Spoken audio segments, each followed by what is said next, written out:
Salut, c'est Trado, je suis content de vous retrouver pour la mise à jour de l'analyse technique de l'or et de l'argent en euros et en dollars à destination particulièrement de ceux qui veulent investir en or physique et en argent physique.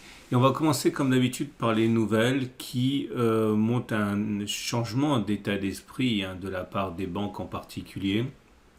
On le sait, on a eu un véritable bashing contre l'or ces derniers mois à mesure que l'or ne remplissait pas son rôle, en ce sens que l'inflation ne provoquait pas son envolée. Bon, je pense que maintenant les détracteurs sont davantage séduits. Regardez tout d'abord cette information qui nous vient de Forex Street, qui reprend une note de la Société Générale, la même Société Générale qui était négative sur l'or, qui maintenant le voit au premier trimestre 2022 à 1950 $, donc très forte révision à la hausse dans un contexte inflationniste. On a également un autre article et une autre recommandation qui a changé, c'est celle de Goldman Sachs, qui maintenant considère qu'on peut s'attendre à voir l'or décoller vers les 2000 $. C'est une vidéo très intéressante. Vous avez l'accès à toutes les vidéos et tous les articles que je vous présente en dessous de la vidéo, c'est sur mon site. Troisième article qui est intéressant, ça nous vient de Kitco et c'est une étude qui montre que la Chine devrait avoir une consommation industrielle d'argent qui sera sur un record historique et en même temps que la consommation d'or devrait augmenter de 40%. Et on ne peut pas m'accuser d'être partial. Autant les dernières fois, je vous ai montré des articles qui étaient plutôt sceptiques par rapport à l'or. Là, je prends ce que j'ai et c'est vrai que ce sont des articles qui sont relativement enthousiastes. J'aimerais vous présenter, mais ça c'est plus anecdotique, c'est simplement pour vous inviter à la prudence. Il y a eu une arrestation dans le cadre de l'escroquerie dont on a parlé, ce pauvre couple de personnes âgées en Angleterre qui s'est fait arnaquer de 450 000 livres pour de l'achat d'or qui n'a jamais existé. Donc faites attention, tenez-vous-en à travailler avec des acteurs qui ont pignon sur rue. Le dernier article que j'aimerais vous proposer, c'est un article qui vient de mon partenaire L'Or et l'Argent, qui est le blog de Haut Coffre, et vous y trouverez notamment les performances de l'or lorsque l'inflation s'emballe. Donc voilà à quoi on peut éventuellement s'attendre si l'inflation devait être hors de contrôle. Donc on revient à notre or, mais cette fois-ci l'or en euros. Là les choses sont beaucoup plus claires, vous le voyez bien.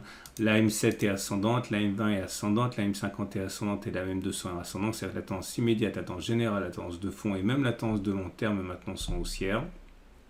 On avait prévenu de la cassure des 1560-1567, c'était une zone d'accumulation rationnelle.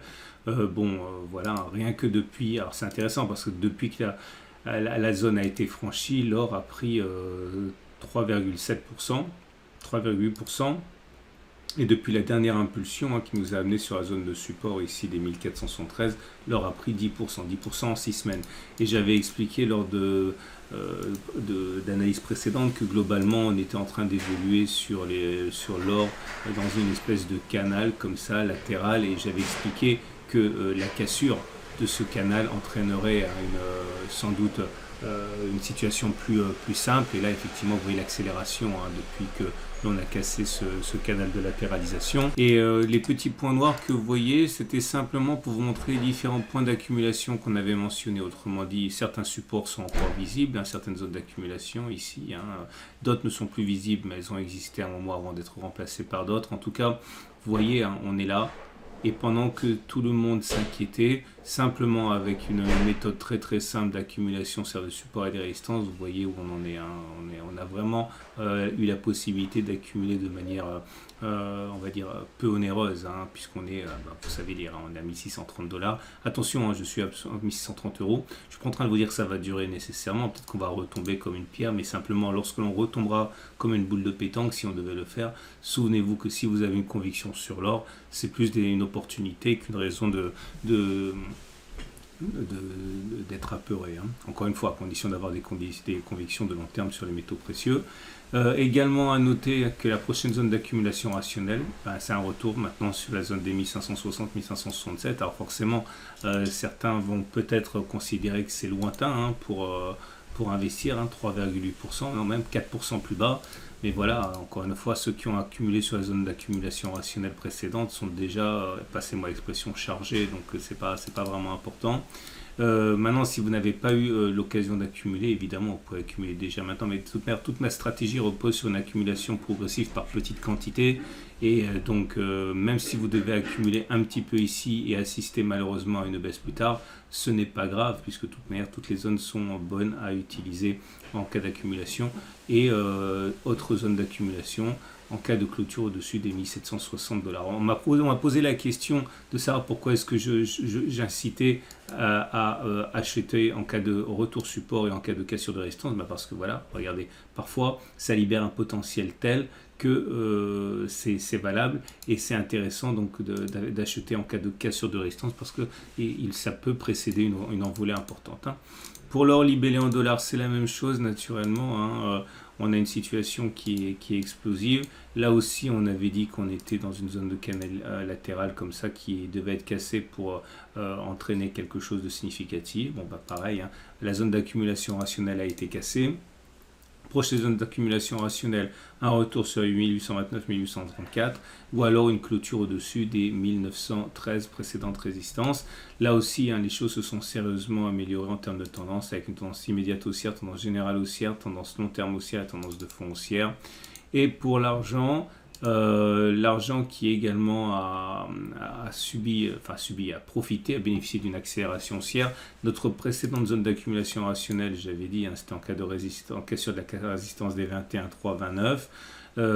Et également, j'avais dit que toutes ces zones étaient des zones d'accumulation rationnelle en cassure, mais que ça risquait d'être heurté. Pour l'instant, c'est pas heurté du tout, donc on est dans une situation assez favorable puisque on est dans une zone d'accumulation rationnelle au-dessus de 21,9. Je vais modifier ce graphe maintenant parce que forcément on a connu un bouleversement, mais retenons surtout qu'on est sur une zone d'accumulation rationnelle maintenant puisque on est au-dessus des 21,5 et relativement près. Idéalement, il faudrait même revenir dessus pour acheter. Autre prochaine zone d'accumulation rationnelle, si on y va, clôture au-dessus de 22,6. Là aussi, il y a une tendance de long terme haussière, tendance générale haussière, tendance de fond haussière, tendance immédiate haussière. Tout s'est bousculé très rapidement. Et pour l'argent libellé en dollars, même constat, on est sur une cassure de résistance 24,725, c'était une zone d'accumulation rationnelle. À noter quand même que la tendance de long terme pour l'or en dollars n'est pas haussière puisqu'on est en dessous de la M200. Enfin bon, vous êtes majoritairement, j'imagine, des investisseurs en euros, donc c'est pas vraiment important. En tout cas, zone d'accumulation rationnelle, clôture au-dessus de 26, retour sur 24,725. Et également clôture au-dessus de 26,8 quand on y sera, si on y va. Voilà ce qu'on pouvait dire. Je vous invite, alors si vous êtes intéressé par l'investissement en or, je vous rappelle qu'à titre personnel, je suis client au coffre.com. L'avantage, encore une fois, c'est que si vous passez par mon site, vous avez la possibilité d'acheter de l'or avec une prime réduite, notamment la quart d'once. Le quart d'once Vera Valor à 454 €. C'est un produit LSP, c'est-à-dire qui rentre dans le programme qui est, si vous achetez régulièrement, tous les mois, finalement, vous ne payez pas pour les droits de garde en coffre-fort qui peuvent très vite plomber vos coûts. Donc encore une fois, privilégiez les produits LSP qui vous permettent d'économiser les droits de garde. Voilà, je pense qu'on a été assez détaillé sur les actualités. Je vous donne rendez-vous ce mercredi pour la mise à jour, comme d'habitude, et rendez-vous également sur mon site si vous voulez en savoir plus sur les articles que j'ai évoqués avec vous. N'oubliez pas que vous pouvez traduire très facilement tous les articles en anglais avec des logiciels en accès gratuit.